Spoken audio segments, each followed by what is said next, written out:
Assalamualaikum warahmatullahi wabarakatuh. Wahai saudaraku yang dimuliakan Allah, dimanapun Anda berada, Anda akan menyampaikan sesuatu bahwa semua manusia itu sesungguhnya akan dimi'rajkan oleh Allah Subhanahu wa ta'ala. Ada yang hanya ruhnya saja, namun ada dengan ruh dan jasadnya, sebagaimana yang terjadi pada diri Rasulullah Muhammad Sallallahu Alaihi Wasallam. Lalu pertanyaannya, kenapa ada yang mengalami mi'raj pada diri seseorang dan juga ada yang tidak mengalami? Karena manusia itu sendiri ada yang punya kemauan untuk meningkatkan keilmuannya hingga ke tingkatan para ma'rifatullah, ada juga yang tidak mau karena mempertahankan ego dan alibinya. Ego pada diri seseorang sesungguhnya membutakan hati pada diri manusia itu sendiri. Wahai saudaraku, selama ini Ana menutupi sesuatu yang tidak pernah Ana ceritakan kepada siapapun, karena Ana takut dibilang berdusta dan ngewadul. Tapi pada saat ini, demi Allah, Ana akan mengatakan apa adanya. Terserah antum mau bilang apa, karena Ana tak gila pujian, Ana tak gila kehormatan, dan tipe seperti Ana falam yarzim minhu manfaatin. Tatkala memberikan sesuatu tak butuh imbalan apapun. Bahkan dalam melaksanakan suatu ibadah, Ana sudah tak menghiraukan lagi dengan apa namanya itu tentang pahala ataupun surga. Intinya Ana hanya menjalankan perintah Allah Subhanahu wa ta'ala. Mau diberikan imbalan atau apapun itu terserah Allah. Ana akan menceritakan tentang hal ini. Dalam suatu ketika Ana membaca sholawat Nurdat Muhammad Sallallahu Alaihi Wasallam sebanyak 12.000 di dalam air. Genap mencapai bacaan 10.000, Ana membaca sholawat Nurdat Muhammad itu atau sholawat Nurullah di dalam air. Ana menenggelamkan diri di dalam air, cuma kelihatan kepala saja. Ana merasakan suatu kedinginan yang luar biasa sehingga gemertak gigi Ana.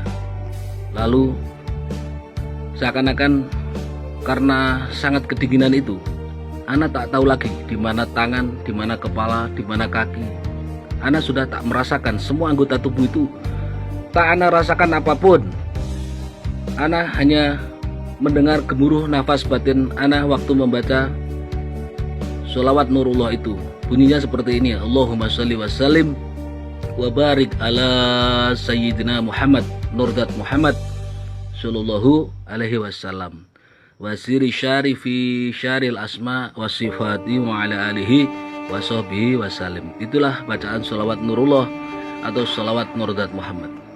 Tatkala Ana merasakan suatu kedinginan yang sangat hebat waktu berada di dalam air jam 12 malam, Ana melakukan hal itu di dalam telaga. Tiba-tiba Ana seperti merasakan kepala Ana dicengkeram orang dari belakang. Lalu keluarlah Ana dari dalam jasad itu. Ana melihat diri Ana masih duduk menenggelamkan diri di dalam air, namun diri Ana yang satu lagi mengudara. Ana seperti melayang-layang di udara melihat diri Ana sendiri di dalam air. Jadi dua. Lalu Ana tinggalkan jasad Ana di dalam air itu. Ana digandeng seseorang yang sangat tua. Beliau tersenyum, berwajah sangat bercahaya. Beliau tidak menyebutkan nama. Ana ditarik di sebuah tempat yang mana Ana tidak pernah menginjakkan kaki Ana di tempat itu. Yang jelas Ana seperti melihat dunia itu sangat dingin, sejuk, sangat indah, seperti semilir angin, namun Ana tidak melihat gerakan angin apapun, namun rasanya sangat dingin sekali.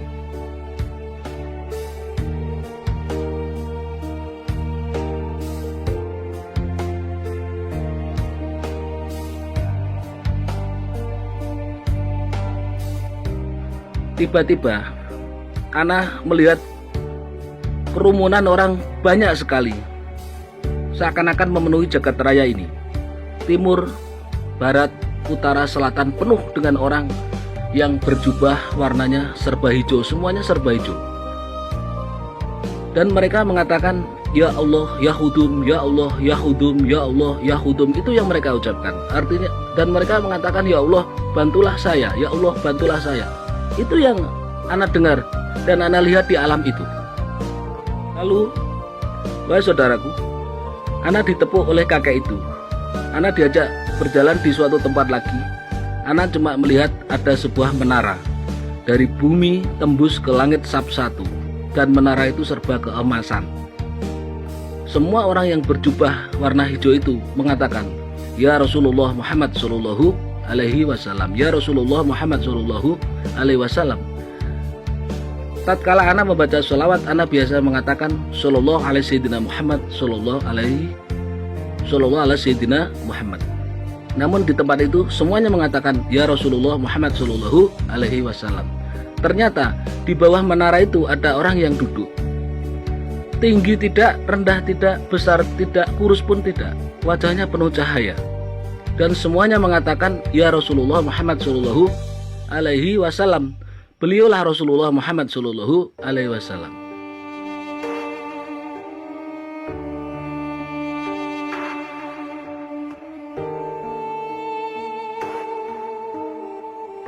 Wahai saudaraku, anak ingin bersalaman dengan beliau. Namun sebelum sampai ke beliau, anak ditepuk lagi oleh kakek itu. Kakek itu mengajak anak lagi jalan di suatu tempat. Anak tidak tahu gimana ceritanya melintasi tempat itu. Anak seperti berjalan secepat kilat karena ditarik oleh kakek itu. Anak juga tidak tahu melewati apa. Tahu-tahu sampai anak di sebuah tempat seperti bangunan yang sangat indah. Tak terlukiskan keindahan bangunan itu. Semuanya seperti serba keemasan. Di sana orang-orang yang berjubah hijau itu memenuhi tempat itu tadi. Berada di tempat itu lagi. Dan semuanya mengatakan ya Allah, ya Rahman, ya Rahim, ya Allah, ya Rahman, ya Rahim. Itu yang anak lihat. Lalu anak bertanya ke kakek itu, kek, ini tempat apa? Anak bertanya seperti itu. Kakek itu yang menarik anak dari dalam air. Maaf, ini tidak mimpi ya. Karena waktu saya berendam di dalam telaga itu, anak tidak mimpi. Anak duduk bersila membaca sholawat Nurullah 12.000. Lalu ruh anak dicabut keluar dari jasad. Jadi anak tidak mimpi. Demi Allah, anak ceritakan ke antum, ini tidak mimpi. Lalu kakek itu mengatakan, hada Firdaus. Itulah taman surga Firdaus. Engkau percaya silahkan. Tidak juga hak antum. Bahkan antum mau memotong lidah saya pun, itu yang anak lihat dan pernah anak alami. Ruh anak pernah dicabut keluar dari jasad, diajak jalan sampailah ke taman surga Firdaus. Lalu Rasulullah Muhammad Sallallahu Alaihi Wasallam yang anak lihat di bawah sebuah menara keemasan tadi, tiba-tiba sudah ada di depan pintu taman surga Firdaus. Lalu beliau memberi nama ke anak. Demi Allah, mau antum mau percaya mau enggak, silakan. Anak baru punya keberanian untuk mengatakan sekarang ini. Anak sudah menutupi cerita ini berpuluh-puluh tahun. Rasulullah memberi nama ke anak Sunan Hayat. Beliau mengatakan artinya hayatun, orang yang hidup di dalam kematian. Namun orang yang mati di dalam kehidupan. Itu nama yang diberikan ke anak. Artinya hidup di dalam kematian dan mati di dalam kehidupan. Sunan Hayat. Demi Allah, itu yang nama yang diberikan oleh Rasulullah ke anak.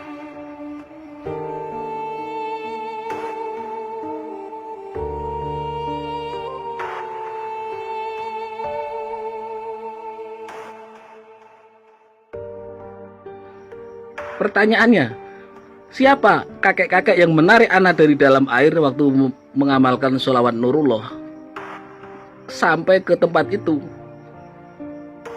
Beliau mengatakan, Abul Abbas Ahmad Baya bin Malhom. Tahu antum siapa beliau? Abul Abbas Ahmad Bayak bin Malcolm.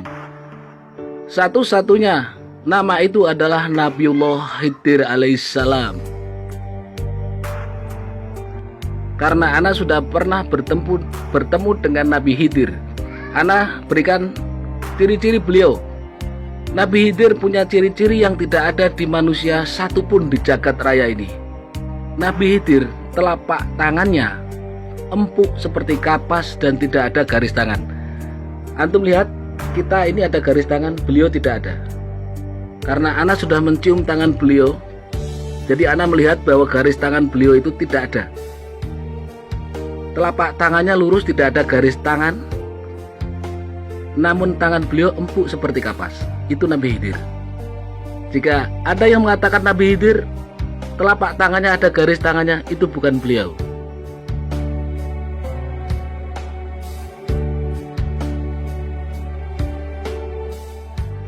Ana diberikan kunci untuk bertemu beliau, namun itu untuk ana pribadi, tidak buat antum. Maka jika ana terkadang mengatakan ana menerima nasihat dari Sayyidina Khidir, itu demi Allah sesungguhnya ana tidak bercanda ya. Ana sudah tidak silau namanya pakaian, mau antum pakai jubah atau pakai surban, ana sudah tak melihat dengan mata, karena itu bagi ana hanyalah iman kepada pakaian. Makom itu bukan kelihan bicara, bukan pakaian, bukan hafalan. La ya'riful wali ilal wali. Yang bisa mengetahui kewalian seseorang hanya wali-wali Allah. Tatkala seseorang belum dilantik oleh Nabi Khidir, belum memasuki makom aulia, dia tidak akan bisa mengetahui kewalian seseorang. Paham tum?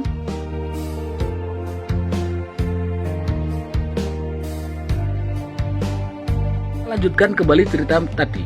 Tatkala Nabi Khidir mengatakan bahwa itu adalah taman surga Firdaus, ana kebingungan. Berarti ana tidak di dunia. Pemikiran ana waktu itu, ana bersujud di tanah di sana. Ya Allah, ini bukan tempat saya. Lalu bagaimana cara kembalinya ke tempat dunia lagi?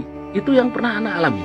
Ana bersujud di tanah, ya Allah, bagaimana cara kembali lagi? Bukankah yang jalan-jalan itu cuma ruh ana gitu? Pemikiran ana waktu itu. Karena jasad ana tinggalkan di dalam air di telaga. Tiba-tiba Nabi Khidir itu mengusap rambut ana, seakan-akan membelai-belai seperti kepada anaknya. Dan ana sudah berada di air lagi. Wahai saudaraku, ana menceritakan tentang hal ini agar antum mengetahui tentang wali dan sesungguhnya wali. Yang melantik para aulia itu semuanya Nabiullah Khidir alaihissalam. Kenapa ana menceritakan ini?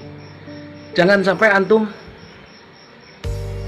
merangkul seseorang karena menguntungkan bagimu, karena bermanfaat bagimu, tentang karirmu atau tentang apa sesuatu yang bisa mendukungmu, maka engkau mengatakan dia wali karena menguntungkan bagimu. Ana ceritakan tentang hal ini. Semua para wali itu yang melantik Nabiullah Khidir alaihissalam. Biar antum paham, antum artikan makna yang terkandung di dalam ucapan ana ini. Kenapa ana bisa mengatakan seperti ini? Nabiullah Khidir alaihissalam sendiri yang mengatakan bahwa semua para aulia yang melantik adalah beliau. Semoga bermanfaat. Setelah ana berada di air, tiba-tiba ana disalami oleh seseorang yang suara itu tidak asing lagi. Almarhum Abah almarhum, Abah ana yang menemui ana waktu mengamalkan sholawat Nurullah di dalam air itu. Ana ditanya ke Abah, pengalaman apa yang ana alami waktu menenggelamkan diri di dalam telaga waktu membaca sholawat Nurdat Muhammad. Namun ana tidak cerita. Namun beliau sudah tahu karena almarhum Abah ana itu sering bertemu dengan Nabi Khidir. Wahai saudaraku yang dimuliakan oleh Allah, dimanapun anda berada di seluruh jagat raya ini, itulah yang bisa ana berikan pada pagi ini. Semoga ada barokahnya. Itu cerita mengenai Mi'raj. Kesimpulannya, seluruh manusia di jagat raya ini akan mengalami Mi'raj tatkala dia sudah melintasi fase demi fase, step by step alam, lapisan alam. Namun manusia itu mau tidak untuk melewati fase-fase itu. Tingkatan lapisan alam yang pertama, alam hijab. Orang pada umumnya yaitu alam syariat. Lalu memasuki alam ahlul istilal. Lalu dia akan memasuki fase namanya jam'un atau ihsan. Baru dia akan memasuki alam ma'rifatullah. Kadang orang merasa puas tatkala dirinya sudah bisa bermain dengan bangsa lelembut atau bangsa jin. Itu namanya alam kasut. Di atas alam kasut masih ada alam malakut. Di atas alam malakut ada alam lahut. Seseorang harus melewati fase-fase semua itu, baru bisa memandang Allah di dalam setiap yang dipandangnya. Fahim tuh? Itulah yang dinamakan dengan manunggaling kawula Gusti. Terkadang seseorang terjebak hanya melihat sebuah surban yang gede, jubah yang panjang, lalu dia mengatakan Imam Mahdi. Lalu melihat orang yang hafalannya banyak, lalu dianggap seorang wali, mendewa-dewakannya. Padahal ngaji gembar-gembor, ketawa-ketawa tatkala dikasih amplop. Fahimtum? Falam yarzi minhu manfaatin. Berikan sesuatu tanpa mengharapkan sesuatu. Tak perlu dikenal, tak perlu ujian apapun dari antum. Antum mau memanggil anak dengan nama siapapun terserah. Anak juga tak perlu pujian. Intinya pagi ini Ana ingin menyampaikan sesuatu sebagai amanah yang harus saya sampaikan dan sudah tersampaikan. Karena Sayyidina Khidir alaihissalam memerintahkan Ana untuk menyampaikan hal ini, kata beliau, sebagai transformer harus menyampaikan. Setelah Ana sampaikan, tak ada lagi beban dan dosa bagi Ana karena udah Ana sampaikan.